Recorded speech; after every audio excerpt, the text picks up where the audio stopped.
Après des années à faire valoir de nouvelles pratiques culturelles, les agriculteurs bio ont réussi à mettre en place une charte.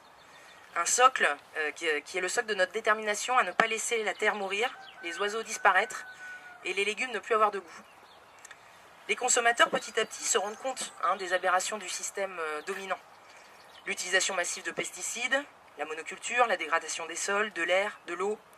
Et ils refusent de continuer à soutenir un système dans lequel les agriculteurs eux-mêmes, en plus de s'intoxiquer, ne réussissent pas à vivre de leur métier. Et c'est par leur pouvoir d'achat que les gens ont montré leur désir de se nourrir en bio.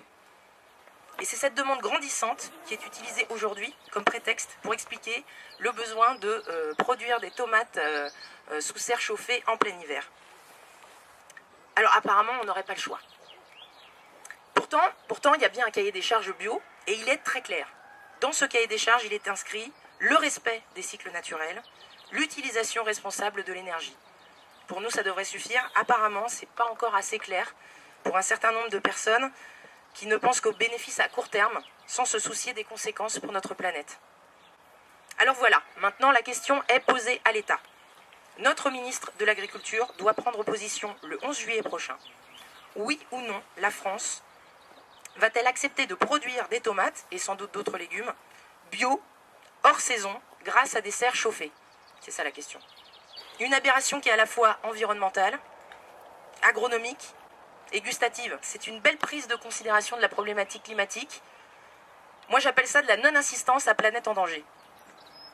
Et nous, agriculteurs et agricultrices bio, nous refusons de laisser nos pratiques se déliter au profit de quelques-uns et dans l'irrespect total des fondements de notre métier. Car combien sont-ils au fond à demander cette relecture du cahier des charges? A priori, 38 sur toute la France. Pourtant, nous sommes 9000 maraîchers bio aujourd'hui en France. Alors, citoyens, citoyennes, nous vous demandons d'agir avec nous, car nous, agriculteurs bio, ne sommes pas assez nombreux pour influer, pour peser dans la balance. Ensemble, nous pouvons faire fléchir le gouvernement. Ne discréditons pas le label bio, soutenons les paysans et paysannes bio qui respectent les saisons. Pas de serre chauffée pour conduire des cultures à contre-saison.